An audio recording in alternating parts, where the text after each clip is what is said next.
Libro de Jueces, mantenga su Biblia en el capítulo número 2. Estaremos moviendo de un capítulo a otro. En esta mañana es el texto de referencia que vamos a tomar. Libro de Jueces, esto está en el Antiguo Testamento, capítulo número 2. Le iré diciendo los versículos en medida de que vaya avanzando en esta mañana. Hoy vamos a hablar he puesto por título de esta reflexión una sola palabra: atrapados. ¿Saben lo que es alguien atrapado? Bien, pues atrapados. Y quiero comenzar con unas preguntas que nos ayuden un poco a la reflexión. Por ejemplo, ¿ha tenido usted a veces la sensación de que camina en la vida sin una dirección clara? ¿Ha tenido esa sensación? Casi que oigo el grito de amén, ¿verdad? ¿Te sientes atrapado en un estilo de vida que no te agrada, que no te gusta lo suficiente, pero por más que intentas cambiarlo no puedes escapar de esa situación? ¿Sientes que tu vida da vueltas y vueltas pero que no llegas a ningún lugar? ¿O te has sorprendido a ti mismo diciendo no tengo ilusión por vivir? Siento o siempre es lo mismo, no estoy satisfecho con la vida que estoy viviendo. No sé si en algún momento usted se ha hecho ese tipo de planteamiento o quizás lo ha escuchado en otras personas.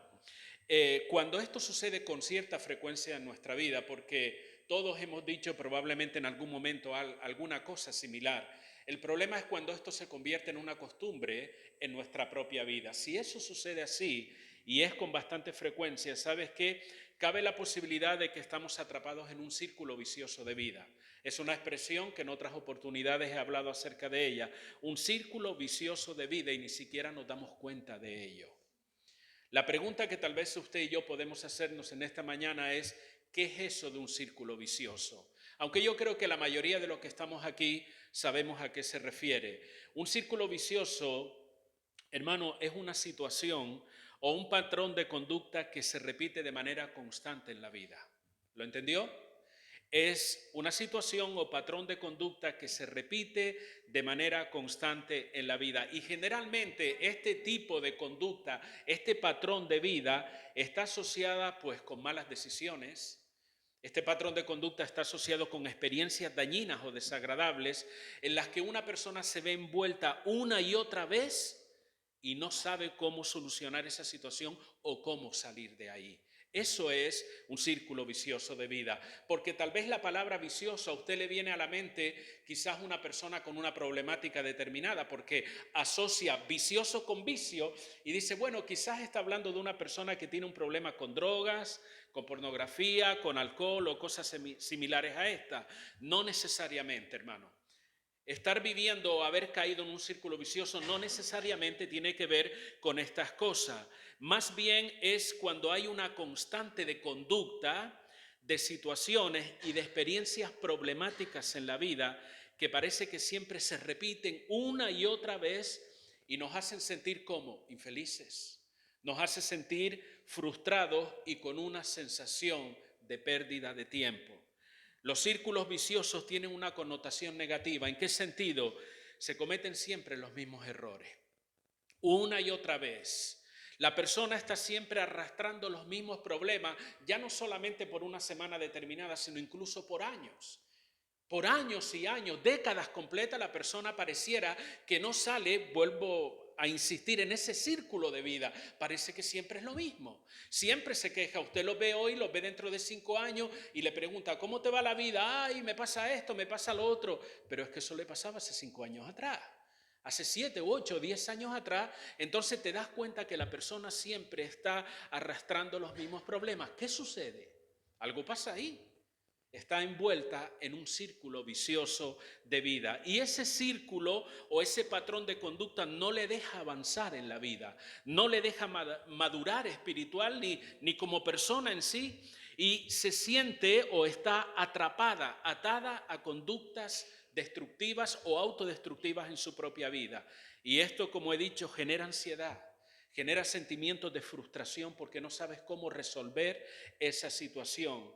Y sobre todo, hermano, en términos cristianos, eso impide, vivir de esa manera impide que el propósito de Dios se pueda cumplir y realizar en nuestra vida. ¿Por qué? Estamos atrapados. Estamos dando vueltas una y otra vez, siempre en esos mismos problemas y situaciones. ¿Conoce usted alguna persona así? Probablemente sí. Usted echa cabeza y dice, pues sí, yo conozco, tal vez yo mismo soy esa persona. Siempre estoy luchando con las mismas cosas. Parece que nunca logro conquistar una victoria en este tema y estoy dándole vuelta a las mismas cosas una y otra y otra y otra vez. La persona termina desgastada emocionalmente. De alguna forma termina hasta por resignarse incluso a vivir de esa manera. Y eso sí es un problema, hermano. El peligro de que muchas personas terminan creyendo que esa conducta es algo normal en la vida y se resignan, se acostumbran a vivir de esa manera. Mire, cuando yo era chico, yo recuerdo que antiguamente, y esto seguro pasaría aquí también, aunque por el clima no lo sé, pero allí en Canarias era muy común que yo tendría 8 o 10 años, sobre todo las noches largas estas de calor, la gente salía fuera a la calle, se sentaba, comenzaban a hablar sus cosas, los hombres, las mujeres sus cosas también, y los chiquillos pues estábamos jugando ahí en la calle, y eso era algo muy normal en aquel entonces. ¿Aquí también es así? ¿Era así también? Bien. Y yo recuerdo escuchar algunas mujeres cuando hablaban unas con otras, con mi madre y toda esta serie de cosas, y dice, ay, mi niña, esta es la cruz que me tocó llevar.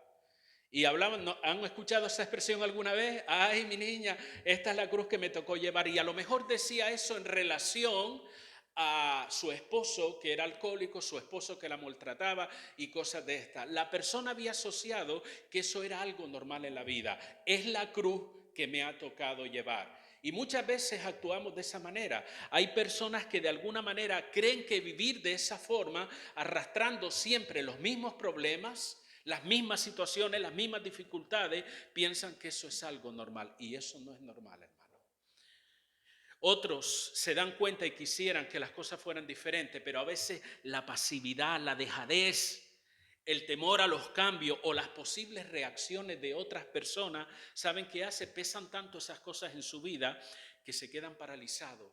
Y si lo que voy a hacer no le gusta a fulano, o no le gusta a mi marido, o no le gusta a mi esposa, y si esto trae problemas en mi familia, y si yo tomo esta decisión y no es del agrado de mucha gente, y así comienzan una y otra cosa a buscar 1000 argumentos que prefieren que me quedo como estoy.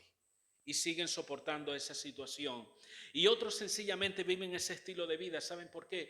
Porque ignoran que hay formas de romper esos círculos viciosos. Hay formas de romper esas situaciones. Y lo triste de todo esto, hermanos, es que en medio de la iglesia del Señor, y estoy hablando en términos generales, no estoy hablando de este lugar específico, sino de la iglesia del Señor a lo largo de este mundo, en medio de la iglesia del Señor hay muchas personas que están atrapados en círculos viciosos de vida. Están viviendo situaciones, actitudes que le están robando la oportunidad de tener una vida fructífera en el Señor, porque la Biblia nos llama a que demos fruto, ¿cierto o no, hermano? Eso lo dice la Escritura. Yo soy la vid, ustedes son los pámpanos y hemos sido llamados a dar fruto, a que tengamos una vida en abundancia, una vida fructífera, una vida bendecida y una vida de plenitud. Eso es lo que nos llama la palabra. Pero qué triste cuando sucede lo contrario, cuando decimos ser creyentes, creer en el Señor y vivimos una vida atada, metida en un círculo vicioso. Quiero decirles que ese estilo de vida es totalmente opuesto, va en contra de lo que la Biblia nos enseña. Usted recordará, por ejemplo, Gálatas capítulo 5, dice la palabra, a libertad fuisteis llamados, ¿sí o no? Eso lo dice la palabra. Si usted lee el Evangelio de San Juan capítulo 8, verso 32, dice, conoceréis la verdad, y la verdad ¿qué? Os hará libre, no os hará más esclavo, no os hará más desgraciado, no os hará unos penitentes en la vida, no, os hará libres. Ese mismo capítulo dice, si el Hijo os libertare, seréis verdaderamente libres. Mi pregunta para ti en esta mañana es, ¿eso es ficción o es realidad? Es realidad. Si la Biblia lo declara, eso es realidad. No es una ficción, no es un cuento de vieja, no es una hipótesis que tal vez, no, eso es una realidad.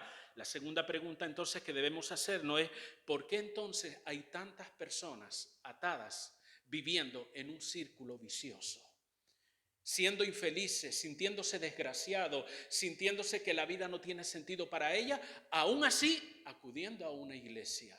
Es incompatible ese pensamiento. No se concibe la idea desde el punto de vista bíblico que un cristiano esté atrapado en un círculo vicioso, ya sea de amargura, ya sea de siempre cometer los mismos problemas, aún los mismos pecados. No se concibe esa idea de acuerdo a lo que nos dice la palabra. Ahora, ¿enseña la Biblia algo al respecto? ¿Nos dice la Biblia algo acerca de círculos viciosos de vida? Por supuesto que sí. En el libro de Jueces, hermanos, se nos relata un periodo de la historia de Israel, un periodo de 340 años. Desde que usted comienza a leer el libro de Jueces hasta que termina ese libro, han pasado 340 años, ¿vale? Y en ese periodo de tiempo comprende desde la muerte de Josué hasta que Saúl, el primer rey, es coronado como rey. Y a la muerte de Josué nos dice la palabra que tanto él como los de su generación, los que habían estado en el desierto, los que habían presenciado o sido testigos de la liberación de Egipto, etcétera, etcétera, nos dice la palabra que cuando Josué se muere y esas personas, los ancianos de su generación, dice la Biblia que se levantó una generación que no conocía a Dios. Capítulo 2, versículo 10 del libro de Jueces.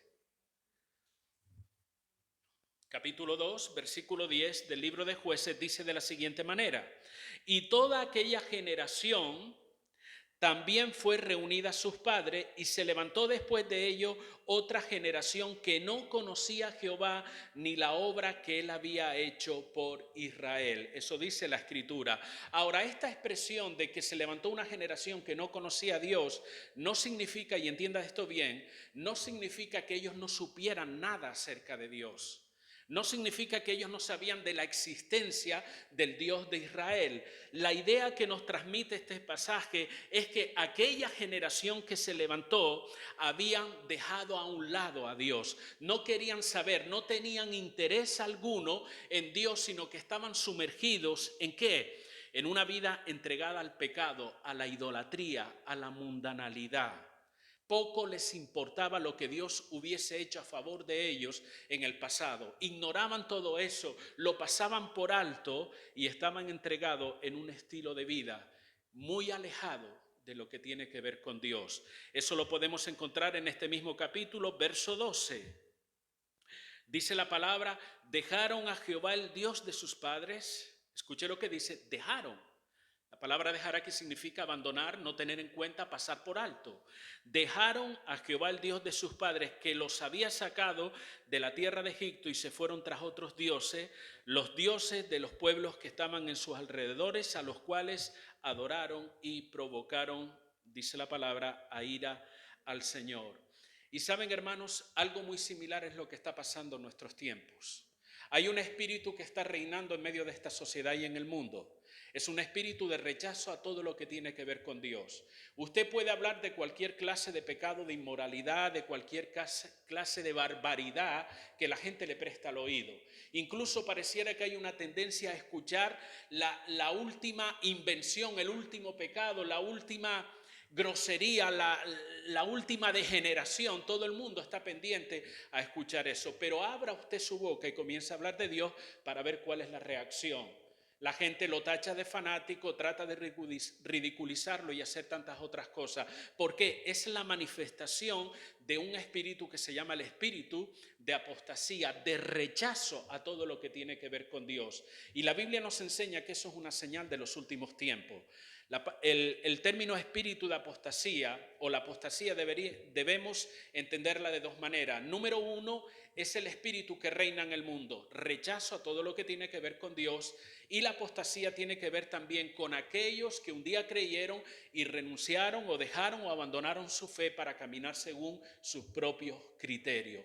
Pero ese espíritu de apostasía es lo que reina en este mundo, hermano. Al igual que en aquel entonces, la gente no quería saber nada de Dios, la gente estaba involucrada en un mundo de paganismo, en un mundo de idolatría, de pecaminosidad, de inmundicia. Eso era lo que reinaba. No hay que ser muy listo, hermanos, para darse cuenta que eso es lo que está pasando hoy en día en la sociedad. Usted no tiene que tener un doctorado en teología para darse cuenta de eso. Simplemente abra sus ojos, ponga las noticias, escuche, salga a la calle y vea lo que está sucediendo.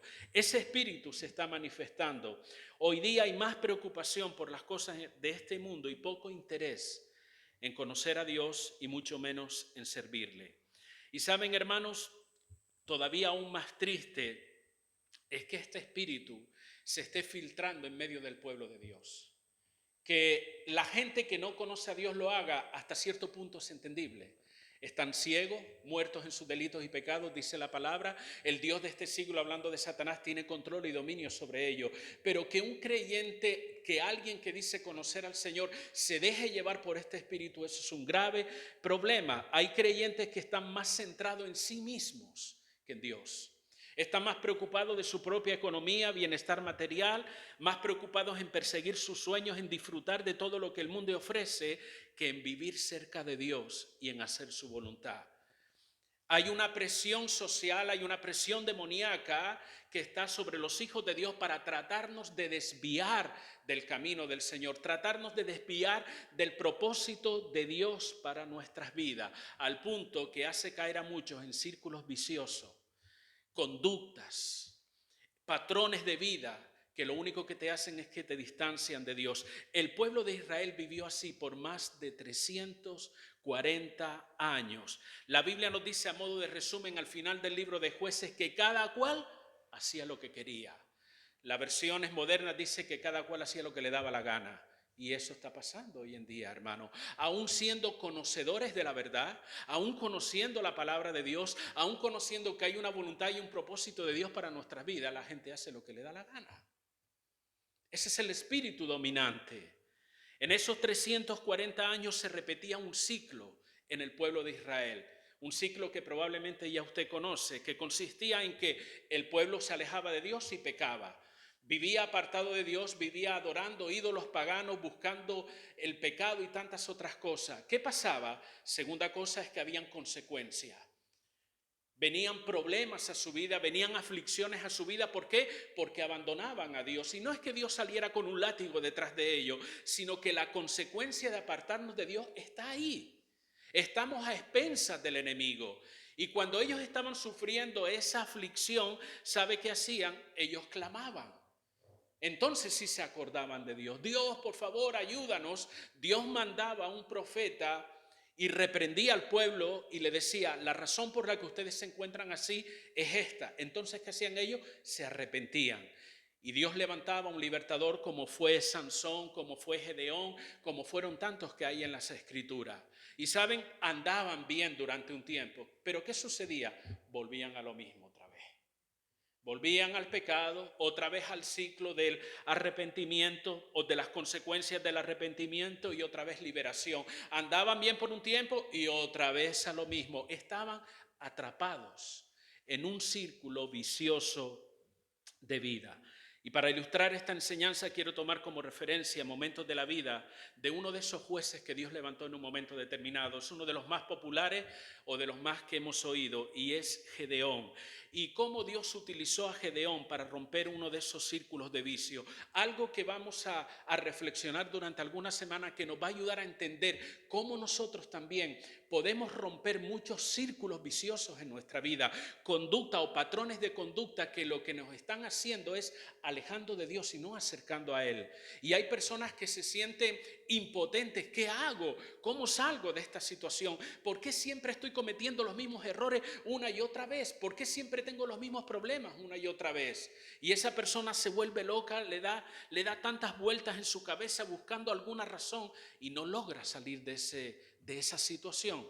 Vamos a aprender a través de la palabra cómo se sale de esa situación. ¿Por qué? Porque ninguno de nosotros está exento de caer en un círculo vicioso de vida. La primera pregunta que uno tiene que hacerse es ¿cómo llegamos a caer en un círculo vicioso? Vayan buscando Jueces capítulo 6, que dentro de un momento lo vamos a leer. Jueces capítulo número 6.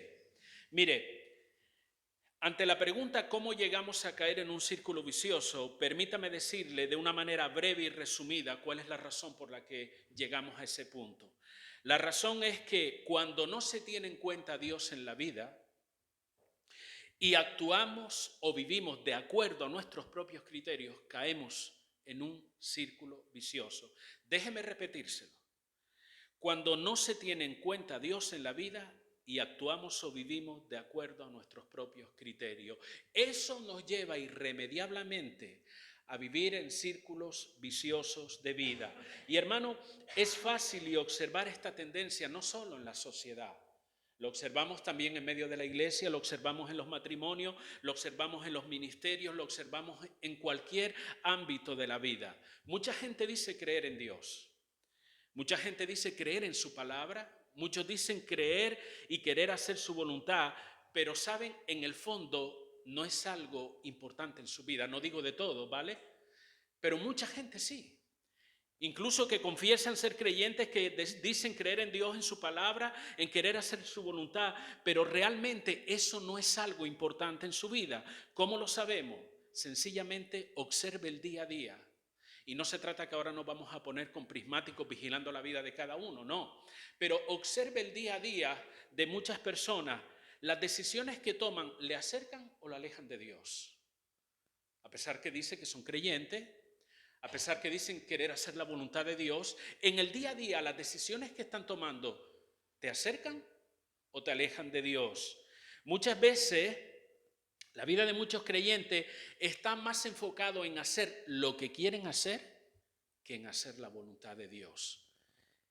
Y aunque a veces traten de disfrazar espiritualmente esto, ¿qué quiero decir? Es muy habitual escuchar en los ámbitos de la iglesia, mira, yo siento que Dios quiere que yo haga esto, yo siento que Dios quiere que yo haga lo otro. ¿Han oído esa expresión? Y la hemos dicho, hermano, porque es así y porque Dios habla muchas veces de esa manera. Pero también es cierto que muchas veces eso es una excusa y un argumento disfrazado de espiritualidad para hacer realmente lo que yo quiero hacer. ¿Me están entendiendo, hermano?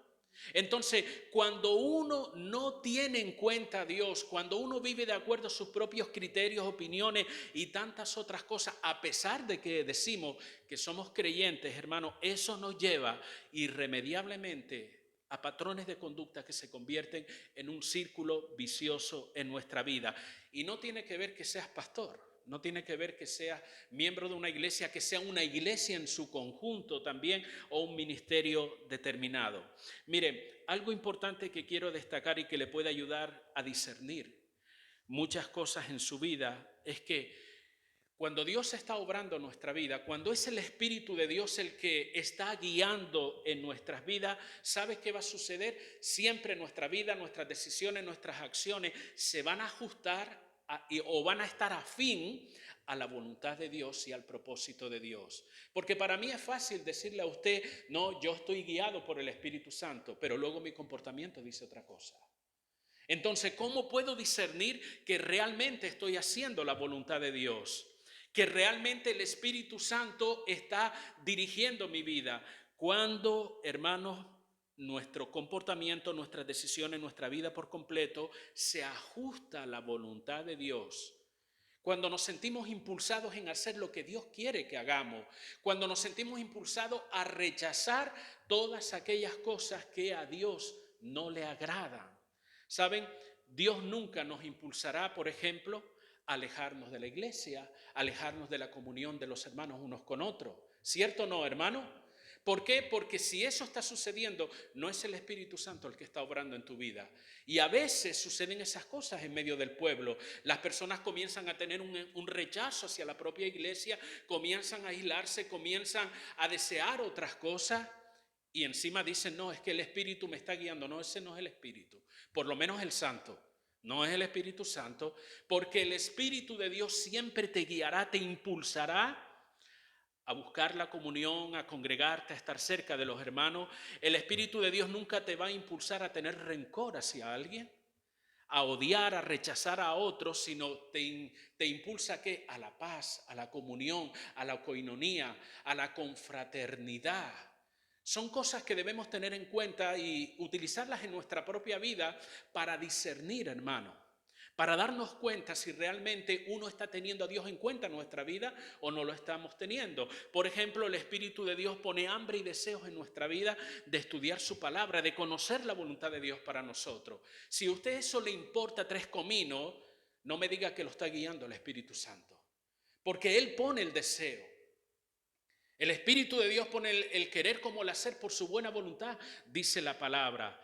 Dios siempre te impulsará a que apartarnos del pecado, a vivir en santidad, a romper con todo aquello que va en contra de su santidad. Este pueblo que encontramos en el libro de Jueces y muchas veces en nuestra vida también, a veces no se ajusta a estos parámetros, sino que hacemos lo que nosotros creemos que está bien sin tener en cuenta lo que dice la palabra. ¿Qué sucede? Vuelvo a lo mismo, caemos en círculos viciosos de vida que lo que hacen es alejarnos de Dios. Dice el versículo 1 del capítulo 6 de Jueces, los hijos de Israel hicieron ¿qué, hermano? No hicieron lo bueno, sino lo malo, dice la palabra, ante los ojos de Jehová, y Jehová los entregó en manos de Madián por 7 años. Y la mano de Madián prevaleció contra Israel, y los hijos de Israel, por causa de los madianitas, se hicieron cuevas en los montes y cavernas y lugares fortificados. Pues sucedía que cuando Israel había sembrado, subían los madianitas y amalecitas y los hijos de Oriente contra ellos. Subían y los atacaban.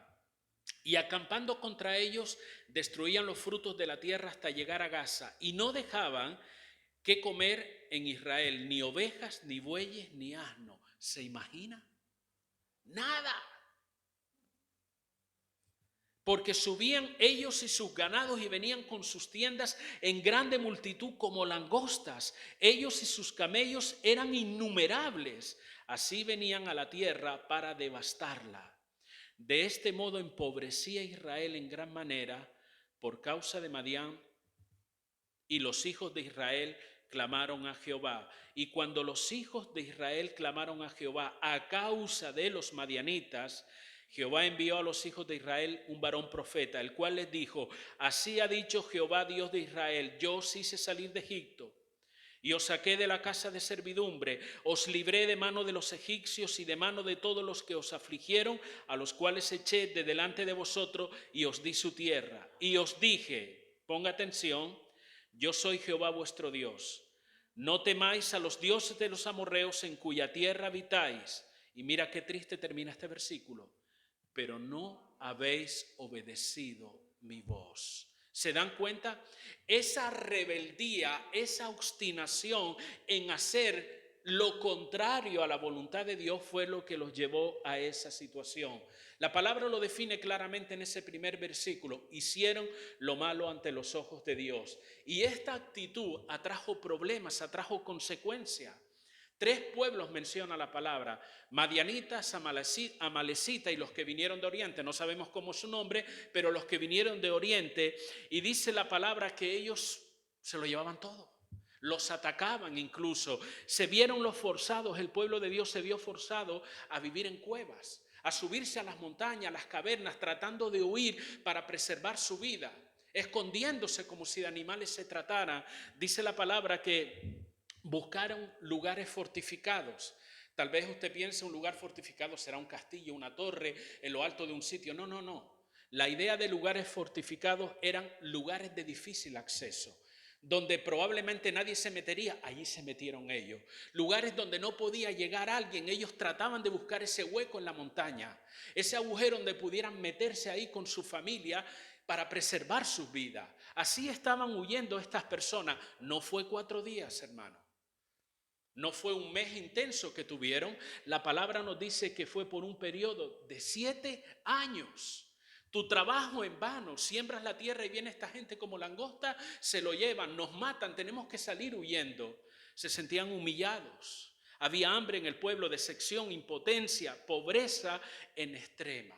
Esto me enseña algo importante. Cuando nosotros nos obstinamos en hacer las cosas a nuestra manera, mis queridos hermanos, sin tener en cuenta lo que Dios dice en su palabra, se van a generar serias consecuencias en nuestra vida. ¿Por qué? Porque rompemos el orden de Dios y nos exponemos a ser oprimidos por los problemas y aún por el enemigo de nuestras almas. Tal vez esto no es agradable escuchar, tal vez algunos comenzarían a refutar todo esto. No, la protección de Dios, esto y lo otro. ¿Dónde estaba la protección de Dios para este pueblo desobediente? Dios los entregó. ¿Eso es lo que ustedes quieren?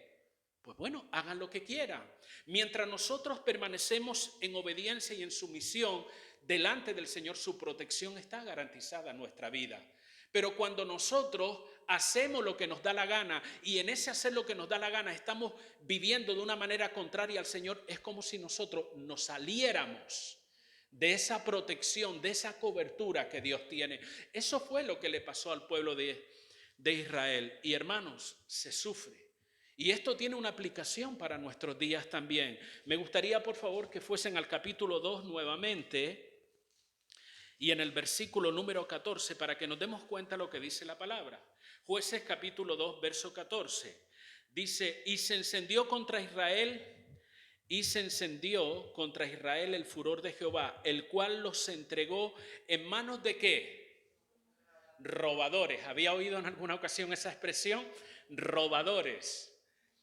Es el equivalente a ladrones o salteadores. De hecho, otras versiones de la Biblia dice que Dios los entregó en manos de ladrones y salteadores que los despojaron y los vendió en manos de sus enemigos de alrededor y no pudieron ya hacer frente a sus enemigos. ¿Cuándo sucede esto?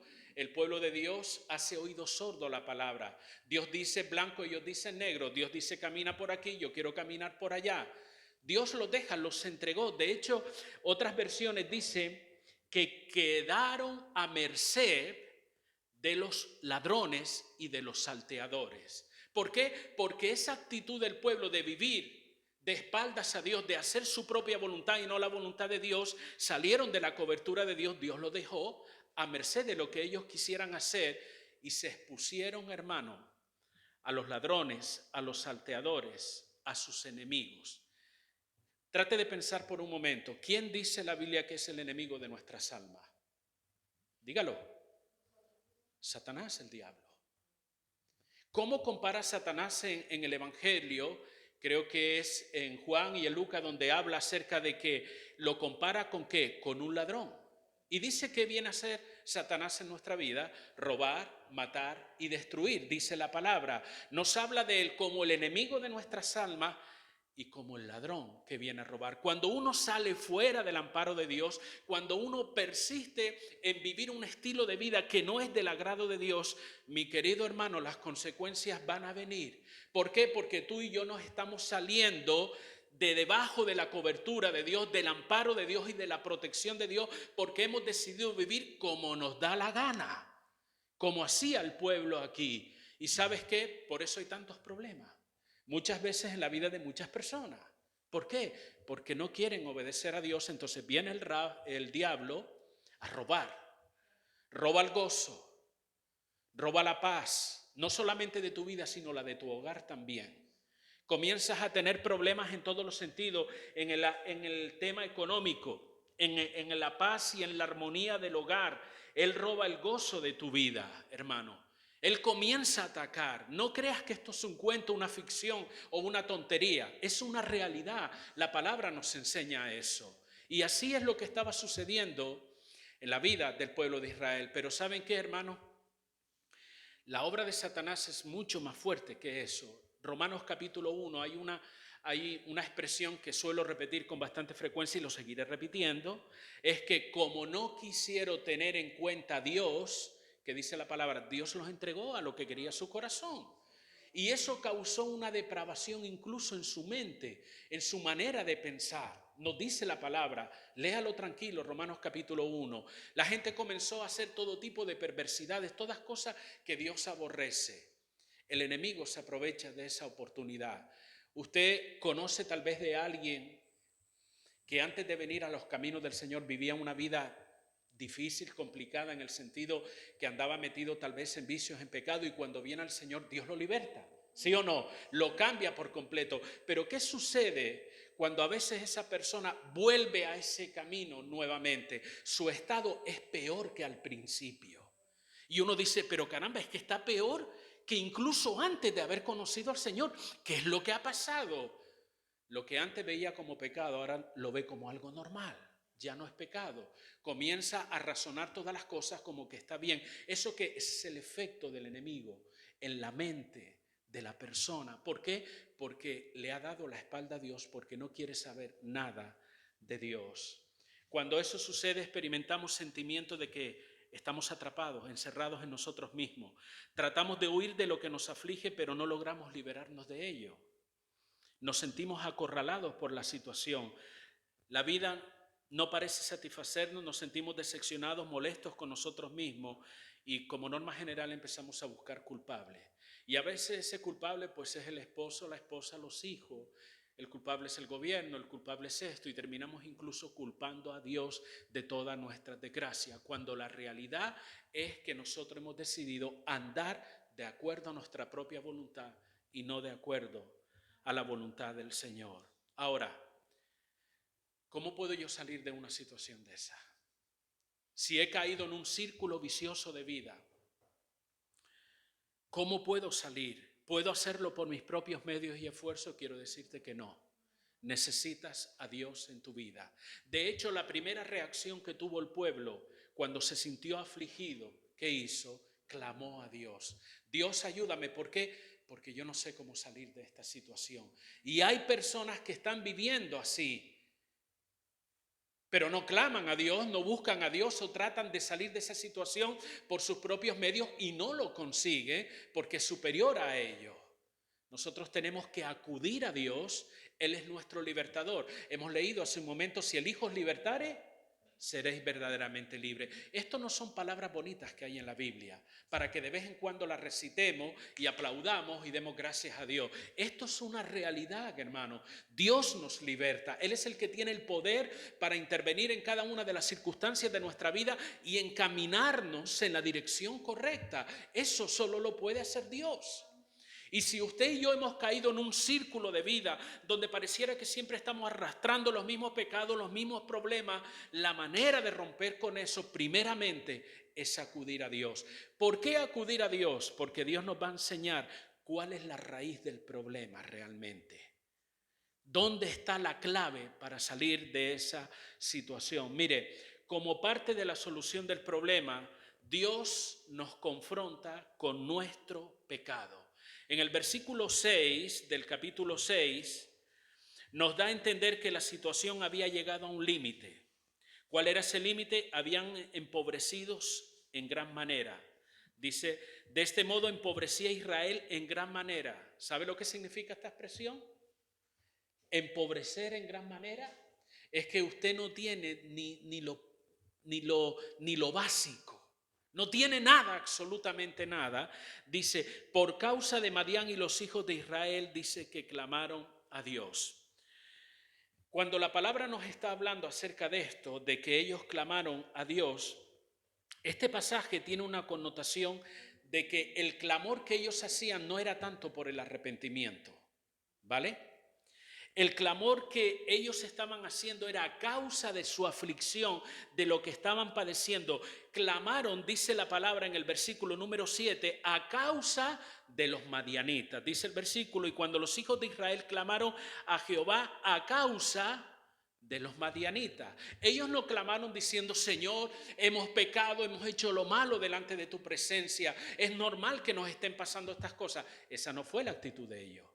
Lo que ellos veían sencillamente era que estaban siendo afligidos y por eso clamaron a Dios. ¿Por qué lo hicieron de esta manera? Porque con toda probabilidad ellos asumían que no tenían ningún problema y no podían entender lo que estaba pasando. Porque una de las cosas que hace el pecado es que ciega el entendimiento, hermano.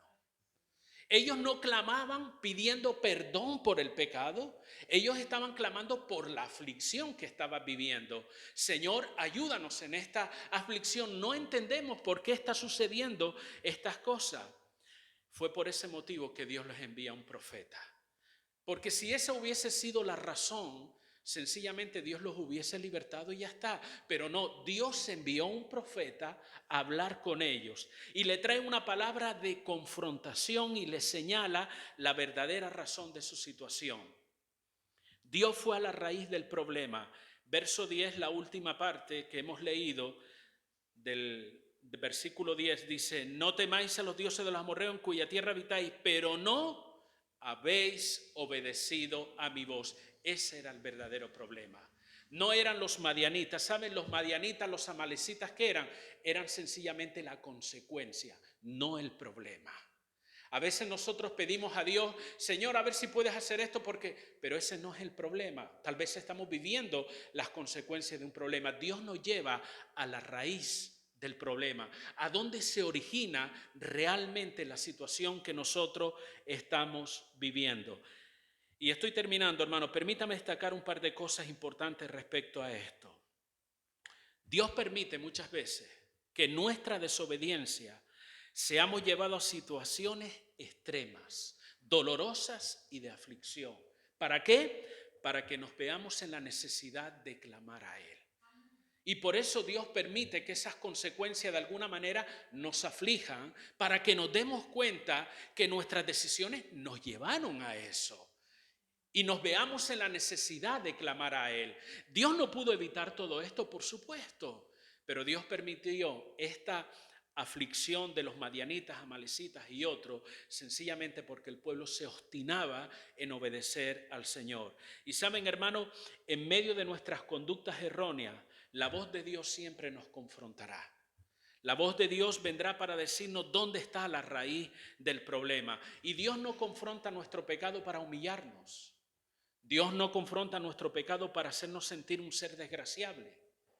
Dios no confronta nuestro pecado para despreciarnos, sino para enseñarnos dónde está el verdadero problema.